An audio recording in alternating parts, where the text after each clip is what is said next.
அன்பிற்கு இனியவர்களே, இயேசு கிறிஸ்துவின் அருளும் ஆற்றலும் மகா ஆச்சரிய அன்னையின் அரவணைப்பும் பரிந்துரையும் உங்கள் உள்ளங்களிலும் இல்லங்களில் தங்க நான் ஜெபிக்கிறேன், வாழ்த்துகிறேன். பொதுக்காலம் 16வது ஞாயிறு நற்செய்தி பகிர்வுக்குள் உங்களை பாசத்தோடு அழைக்கின்றேன். எனக்கு தெரிந்த ஒரு குழந்தைகள் கிராமம். அந்த குழந்தைகள் கிராமத்தில் பல ஆதரவற்ற குழந்தைகள் வளர்கிறார்கள். அந்த குழந்தைகள் கிராமத்துடைய முதல் தொடக்க புள்ளியிலிருந்து நான் அறிவேன். அங்கே சேர்க்கப்பட்ட முதல் குழந்தை ஒரு நகரத்தில் வீதியில் இருந்த ஒரு தாத்தா அவர் கூட வைத்திருந்த ஒரு குழந்தையை வைத்துதான் அந்த குழந்தைகள் கிராமத்துடைய தொடங்கினார்கள். அந்த குழந்தையை திருவிழந்து எடுத்து அங்கே வளர்க்கிற பொழுது ரொம்ப கஷ்டமா இருந்துச்சு. இந்த பையன் ரொம்ப சேட்டை பண்ணா, யாருக்கும் அடங்கலை, அவனுடைய வாழ்க்கை ரொம்ப கஷ்டமா இருந்தது. ஆனால் வளர வளர இன்னைக்கு அந்த குழந்தைக்கு ஏறக்குறைய 28 வயசு, ஒரு பெரிய இளைஞனாகிவிட்டான். அவன் பார்க்க நல்ல வேலை, ஒரு நல்ல ஒரு பெண்ணை திருமணம் முடித்து ஒரு அழகான குடும்பமாக இருக்கிறான். அந்த இளைஞன் அந்த குழந்தைகள் கிராமத்திலிருந்து வளர்கிற மற்ற பிள்ளைகளை அரவணைக்கிற விதம், கூட்டி சேர்க்கிற விதம், அவர்களுக்கு அறிவுரை சொல்லுகிற விதம், அவர்களுக்கு தேவையானதை செய்கிற விதம், அவர்களுக்கு பொறுப்பெடுக்கிற விதம் ரொம்ப அமேசிங்காக இருக்கு. அவன் இன்னைக்கு வளர்ந்து நிற்கிறான். இன்றைய நற்செய்தி நான் வாசிக்க போது எனக்கு மனதில் வந்த நபர் அந்த மனுஷன்தான். அவன் வாழ்க்கை, அவன் குழந்தையாக இருக்கிற பொழுது, தெருவில் இருக்கிற பொழுது அவன் வாழ்க்கை ஒரு பதராக மாறி இருக்கக்கூடும். யாரும் இல்லாமல் அவன் வாழ்க்கை எங்கேயோ போயிருக்கக்கூடும். ஆனால் அவனுக்கு அந்த குழந்தை கிராமம் தந்த சூழல், அவன் வாழ்க்கை எடுத்துக்கொண்ட விதம் இன்னைக்கு அழகிய ஒரு கோதுமை செடியாய், இன்னைக்கு வளமையாய் செழுமையாய் கொளித்து நிற்கிறான். மற்றவர்களுக்கு ஒரு முன்மாதிரியாக இருக்கிறான். இன்றைய நற்செய்தி மத்திய 13ஆம் அதிகாரம் 24ஆம் வசனத்திலிருந்து. அதில் முதல் ஓமை கோதுமையும் பதரும் ஒன்றாக வளர்கின்றன. இதற்கான நற்செய்தி பின்னணி என்ன என்று பார்க்கிற பொழுது இயேசு நற்செய்தி அறிவிக்கிறார். மத்திய 11ஆம் அதிகாரம் 12ஆம் அதிகாரத்தில் 13ஆம் அதிகாரம் வாசிக்கின்றோம். நிறைய பேர் ஏற்றுக்கொள்ள மறுக்கிறார்கள். யோனுடைய சீடர்கள் இவர்தான் உண்மையான மெசியவா என்று சொல்லி சந்தேகப்படுகிறார்கள். பரிசேயர்கள் இவள் பெயல் சுபலை வைத்து பெய்ய ஓட்டுகிறார் என்று சொல்லி அவரை விமர்சிக்கிறார்கள். சொந்த ஊர் மக்கள் அவரை ஏற்றுக்கொள்ள தயாராக இல்லை. இப்படி அவரை சுற்றி ஒரு நெகட்டிவ் வைப் இருக்கிறது. ஏற்கனவே கடவுளுடைய அரசு வந்துவிட்டது என்றால் ஏன் இயேசுடைய நற்செய்தியை ஏற்க மறுக்கிறார்கள் என்ற ஒரு பெரிய கேள்வி இருக்கிறது. அதற்கான பதில் இன்று இயேசு சொல்கின்ற உவமை. அதே போல இயேசுவை சுற்றி இருக்கிற யூத சமூகம், அவங்க ரோமியருடைய பிடியில் இருக்கிறார்கள். அவருடைய எண்ணங்கள் என்ன ஓடுகிறது, உடனே யாராவது இந்த ரோமை அடிமைத்தனத்திலிருந்து தங்களை விடுவிக்க வேண்டும், ரோமியர்கள் அகற்றப்பட வேண்டும், அதே போல யூதரில் இருக்கிற பாவிகள் அகற்றப்பட வேண்டும் என்று சொல்லி சிந்தனையில் இருக்கிற பொழுது அந்த சிந்தனையை இயேசு எவ்வாறு எதிர்கொள்கிறார் என்பதைத்தான் இன்றைய நற்செய்தி ஓமை நமக்கு அழகாக எடுத்துரைக்கிறது. இன்றைய நற்செய்தியில் வேறு மன உந்துதல்களை நாம் பார்க்கின்றோம். ஒன்று ஊழியருடைய மன உந்துதல், இரண்டாவது தோட்ட உரிமையாளருடைய மன உந்துதல். ஊழியர் எதை பார்க்குறாங்கன்னா, தோட்டத்தில் இருக்கிற பதர்களை பார்க்கிறார்கள், பதறி விடுறாங்க. ஆனால் தோட்டக்காரர், தோட்டத்தின் உரிமையாளர் அங்கே பதர்களை பார்க்காமல் கோதுமையுடைய நல்வாழ்வை பார்க்கிறார். ஊழியர்கள் உடனே அந்த பதர்களை பிடுங்க வேண்டும், கெட்டவைகளை அழிக்க வேண்டும், தீயிட வேண்டும், அந்த நிலத்தை சுத்தப்படுத்த வேண்டும் என்று சொல்லி பார்க்கிறார்கள். ஆனால் தோட்ட உரிமையாளர் அங்கே கோதுமையும் பதருடைய வேர்களும் ஒன்றோடு ஒன்று இணைந்திருக்கின்றன. அந்த பதறப்படணும்னா அந்த கோதுமையும் வந்துவிடும், அது கோதுமையுடைய வளர்ச்சிக்கு அது உதவாது, எனவே அதை விட்டு விடுங்கள் என்று சொல்கிறார். ஊழியர்கள் இப்ப இருக்கிற விஷயத்தை மட்டும் பார்க்கிறார்கள். ஆனால் தோட்ட உரிமையாளர் இன்றை கடந்து நாளை என்னவாகும் என்று சொல்லி பார்க்கிறார். இதுதான் ஊழியர்களுக்கும் உரிமையாளருக்குள்ள வித்தியாசம்.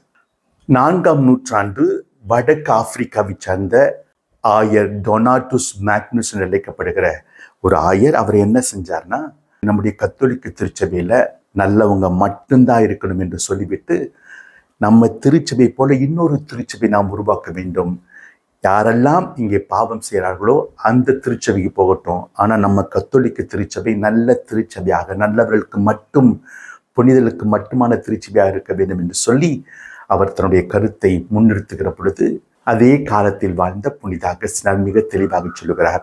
அப்படி நாம இந்த திருச்செயில் புனிதர்கள் மட்டும்தான் இருக்க வேண்டும், பாவிகள் விரட்டப்பட வேண்டும் என்று யோசித்தோம்னா நம்ம இயேசுவின் மறைவுடலுக்கு உண்மையிலே பங்கம் விளைவிக்கின்றோம். ஏன்னா இந்த திருச்சபையில் பாவிகள் தான் அதிகம், புனிதர்கள் குறைவு. ஆண்டவர் புனிதர்களையும் பாவிகளையும் ஒரே மாதிரி பார்க்கிறார், எல்லாரையும் அரவணைக்கிறார் என்று சொல்லி புனித அகஸ்தினார் சொல்வார்.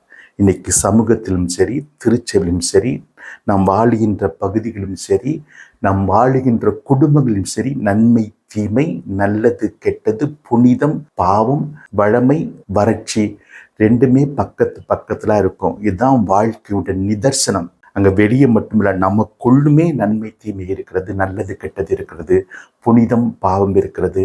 இது ரெண்டும் சேர்ந்துதான் வாழ்க்கை. இந்த ரெண்டும் சேர்ந்த வாழ்க்கையில் நாம் எப்படி இந்த வாழ்க்கையை அணுகுகிறோம், பதரை பார்த்து பதறிவிடாமல் நம்முடைய இருக்கிற நல்லவைகளை எப்படி வளர்க்க முடியும் என்பதை பற்றி தான் இன்றைய நற்செய்தி மிக தெளிவாக நமக்கு எடுத்துரைக்கிறது. நமது வாழ்க்கையில் இருக்கிற பதர்களை கண்டு பதறாமல் நல்லவைகளை பெருக்க நாம் செய்ய வேண்டிய முதல் காரியம் உரிமையாளருடைய பார்வையிலிருந்து நம்முடைய வாழ்க்கையை பார்த்தல். ராமகிருஷ்ண பரமஹம்சர் அவருடைய வாழ்க்கை நடந்த ஒரு நிகழ்வு. அவருக்கு எப்போதெல்லாம் உடல் பலவீனம் இருக்கோ, இல்லை காய்ச்சல் இருக்கோ, தலைவலி இருக்கோ, கொஞ்சம் அமைதியாக தியானத்தில் உட்காந்து செபிப்பார். இதை பார்த்துக்கிட்டே இருக்கிறாங்க அவருடைய சீடர்கள்.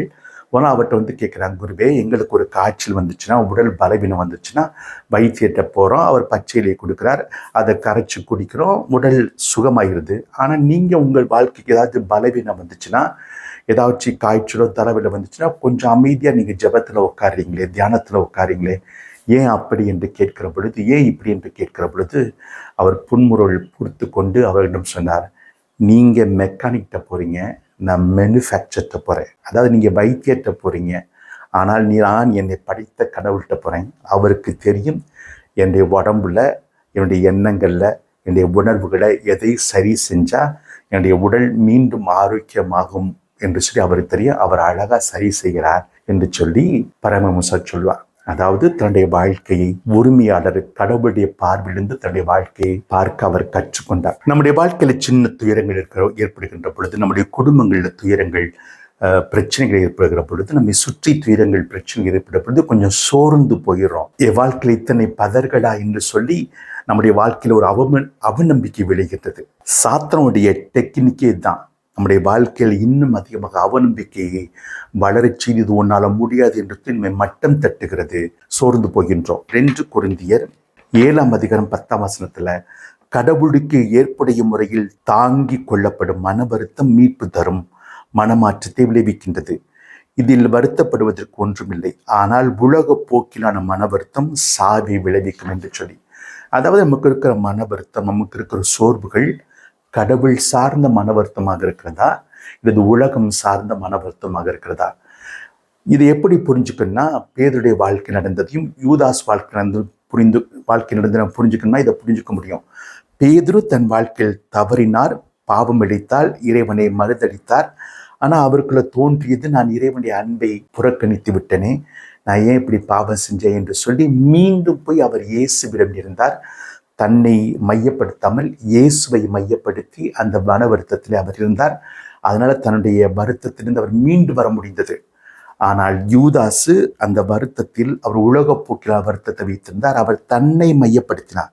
நான் இப்படி பண்ணிட்டேனா, நான் இந்த விஷயம் பண்ணிட்டேனா என்று சொல்லி அவருக்கு வருத்தம் தான். 30 வெள்ளிக்காசு கூட திருப்பி கொடுத்துட்டா, தூக்கி எறிஞ்சிட்டாரு. ஆனாலும் அவர் அந்த வருத்தத்தில் இயேசுட்ட போல, இறைவன்கிட்ட போல அவர் தன்னை மையப்படுத்தி இருந்தார். ஆனால் அவருடைய வாழ்க்கை ஒரு தவறி போன வாழ்க்கையாக இருந்தது. இன்னைக்கு நம்முடைய வாழ்க்கையை பார்க்கிற பதர்கள் மத்தியில், நம்முடைய பிரச்சனையின் மத்தியில் நாம் இறைவனை மையப்படுத்துகிற மன வருத்தத்தில் இருக்கிறோமா, அல்லது நம்மை முன்னிறுத்துகிற உலகத்தை போக்கிலான மன வருத்தத்தில் இருக்கிறோமா?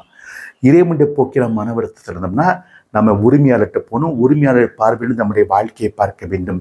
அப்படி பார்க்கிற பொழுது நம்ம ஜெபத்தில் உட்காருவோம், அவருடைய பிரசனத்தில் போய் உட்காருவோம். அதுதான் இன்னைக்கு 2ஆம் வசனம் மிக தெளிவாக நமக்கு விளக்குகிறது. ஒருவன் ஒரு பிரச்சனை இருக்கும்போது, துன்பங்கள் இருக்கிற பொழுது, அவன் இறைவனிடம் சொல்லிக்கிற பொழுது அவனுடைய வாயில வார்த்தை வரவாட்டாலும், அவருடைய உணர்வுகள் வெளிப்படுத்த முடியாட்டாலும், உள்ள இருக்கிற தூய ஆவியார் அவனுக்காக பெருமூச்சு விட்டு இறை தந்தையிடம் ஜெபிக்கிறார். ஒரு அழகான ஒரு விடயம் இங்கே நிகழ்கிறது. எனக்குள் இருக்கிற இறைவன், அதாவது தூய ஆவி, இறை தந்தையோடு இணைகிறார். அது இரண்டு இருப்பும், எனக்குள் இருக்கிற இறைவனுடைய இருப்பும் எனக்கு முன்னால் இருக்கிற என்னுடைய இருப்பும் ஒன்றோடு ஒன்று ஒன்றிணைகின்றன. அழகான சங்கம் நிகழ்கிறது. செயின்ட் எலிசபெத் ஆஃப் ட்ரினிட்டி மிக அழகாக சொல். சில சமயங்களில் நிறைஞ்ச ஒரு பாரத்தோடு நற்கருணை ஆண்டவருக்கு முன்னால் உட்காரோம். நமக்கு என்ன பேசணும்னு தெரியல, மனதில் இருக்கும் உணர்வுகளை வெளிப்படுத்த முடியல. அப்போ அவர் அழகாக சொல்வார், அந்த 6ஆம் நிலை 2 தீப்பிழம்புகள் ஒன்றோடு ஒன்று இணைகின்றன என்று சொல்லி. அதாவது எனக்குள் இருக்கிற அந்த தூயாவி எனக்காக பெருமூச்சு விட்டு எனக்கு முன்னால் இருக்கிற இறைவனோடு அவர் ஜெபிக்கிறார். 2 பிழம்புகளும் ஒன்றோடு ஒன்று இணைந்து எரிகின்றன. எனவே நாம் உரிமையாளருடைய பார்வையிலிருந்து நம்மை பார்க்கிற பொழுது நம்முடைய வேதனைகளை, நம்முடைய கவலைகளை, நம்முடைய பதறுகளை பார்த்து இறைவன் அதிலிருந்து வெளிவருவதற்கு தேவையான உதவிகளை அவர் செய்வார். 2வதாக, நம்முடைய வாழ்க்கையின் பதர்களை பார்த்து நாம் பதறாமல் வாழ்க்கையின் நல்லதுகளை பெருக்க நாம் செய்ய வேண்டியது உரிமையாளருடைய மனநிலையிலிருந்து நம்முடைய வாழ்க்கையை அணுகுதல். இந்த நற்செய்தி உரிமையாளருடைய மனநிலையை ரொம்ப அழகாக எடுத்துரைக்கிறது. ரொம்ப பதறாம பொறுமையோடு சகிப்புத்தன்மையோடு அவர் அணுகுகிறார். இயேசுடைய வாழ்க்கை நிறைய அந்த பொறுமையை பார்க்கிறோம். அவர் பேதுருவை பொறுமையோடு சகித்துக் கொள்கிறார். சீடர்களை பொறுமையோடு சகித்துக் கொள்கிறார். அந்த ஒரு குற்றம் செய்த பெண்ணை பொறுமையோடு சகித்து கொண்டு வழிநடத்துகிறார். நிறைய விடயங்கள் அவருக்கு எதிரானவர்களெல்லாம் பொறுமையோடு சகித்து கொண்டு அவர்களை வழிநடத்துகிறார், நல்வாழ்வுக்கு வழிகாட்டுகிறார். இன்னைக்கு நம்முடைய வாழ்க்கையில பொறுமையோடு சகித்து கொள்ள வேண்டும். ஏன்னா நமக்குள்ளே நிறைய தீமைகள் இருக்கிறது, பாவங்கள் இருக்கிறது, நமக்குள்ளேயும் பல பதறுகள் இருக்கின்றன. அதெல்லாம் பொறுமையோடு சகித்து கொள்கிற பொழுது, அந்த மனப்பக்கம் இருக்கிற பொழுது நம்ம அடுத்த கட்டத்துக்கு நகர முடியும். இன்னைக்கு நம்முடைய வாழ்க்கையிலும் பல ஆளுமைகள் நம்ம இருக்கிறோம். குடும்பத்துல பெற்றோர்களா இருக்கலாம், பல்வேறு தலைமை பணிகள் இருக்கலாம். நம்ம சுற்றி இருக்கிற பிரச்சனைகளை நம்ம பொறுமையோடு சகிப்புத்தன்மையோடு அணுகிற பொழுதுதான் அங்க நல்லவைகள் வளர முடியும். ஒரு சின்ன எக்ஸாம்பிள், நம்ம இன்னைக்கு பெற்றோர்களா இருக்கலாம், நம்முடைய குழந்தைகள் தவறு செய்யலாம். அந்த தவறு செய்கின்ற பொழுது அதை நான் எப்படி அணுகுகிறேன், அதை எப்படி தண்டிக்கிறேன், தண்டிக்கும் போது என் மனநிலை என்ன, அந்த குழந்தை நல்லா இருக்குன்னு நான் தண்டிக்கிறேன்னா, இல்லை என் கோபத்தை எரிச்சலையும் அங்கே கொட்டி விட வேண்டும் என்று அந்த நிகழ்வு நடக்கிறதா என்று சொல்லி நம்ம கொஞ்சம் ஆய்வு செஞ்சு பார்த்தோம்னா, அது உண்மையிலே அந்த குழந்தைக்கான நல்வாழ்வுக்குன்னா நம்ம அதை சரியாக கையாளுறோம் அர்த்தம். எனவே அந்த பொறுமையும் சகிப்புத்தன்மை இருக்கிற பொழுது, அந்த விடயத்தும் நம்முடைய வாழ்க்கையை நாம் அணுகுகிற பொழுது நாம் அடுத்த கட்டத்துக்கு நகருவோம். 3வதாக, நம்முடைய வாழ்க்கையில் இருக்கிற பதறுகளை பார்த்து பதறாமல் நல்லவைகளை மேம்படுத்த நாம் செய்ய வேண்டியது உரிமையாளருடைய செயல்முறைகளுக்கு நம்மை முழுவதுமாக அர்ப்பணித்தல். இன்றைய 3 ஓமைகள் ரொம்ப அழகா சொல்றேன். முதல் ஓமையில உரிமையாளர் அங்கே இருக்கிற பதறுகளை வளர வைக்கிறார், தீமைகளை வளர வைக்கிறார், கண்டுகள்ல. 2வது ஓமையில சின்ன கடுகு விதை பெரிய மரமாகிறது. எப்போவுமே தோட்ட உரிமையாளர்கள் கடுகு விதையை தங்கள் தோட்டத்தில் அனுமதிக்கிற கிடையாது. ஏன்னா அந்த கடுகு விதையை ஊண்டிட்டோம்னா அது கொஞ்சம் கொஞ்சமாக வளர்ந்து அந்த தோட்டத்தை ஆக்கிரமித்து கொள்ளும். அதே போல் அந்த தோட்டத்தில் இருக்கிற பறவைகள் அங்கே இருக்கிற கனிகளை, அங்கே இருக்கிற எல்லா தானியங்களை உண்டுவிடும். எனவே நல்ல தோட்டக்காரி எப்போவுமே கடுகு விதையை தன் தோட்டத்தில் வைப்பதில்லை. ஆனால் இங்கே இருக்கிற அந்த ஓமையில் அந்த தோட்டத்துக்காரன் அந்த கடுகு விதையை அனுமதிக்கிறார். அதே 3வது ஓமையில பார்க்கிறோம், ஒரு புளிப்பு மாவை உரிமையாளர் அங்கே இருக்கிற மற்ற மாவோடு சேர்த்து வைக்கிறார். அந்த புளிப்பு மாவு என்பது ஒரு ஆரோக்கியமான மாவு கிடையாது. இன்னைக்கு நம்முடைய ஸ்டோர்ல விற்கிற ஈஸ்ட் கிடையாது. ஆனால் அன்னைக்கு எதை புளிப்பு மாவு வச்சுருந்தாங்களா, பழைய மாவில் எஞ்சி போன ஒரு துண்டைத்தான், அது ரொம்ப நாற்றம் அடிக்கும், அதைத்தான் புளிப்பு மாவு வச்சுருப்பாங்க. எனவே அதை ரொம்ப உண்மையிலே அருவருக்கத்தக்க ஒரு நாற்றமுடைய ஒரு விஷயமா இருந்துச்சு.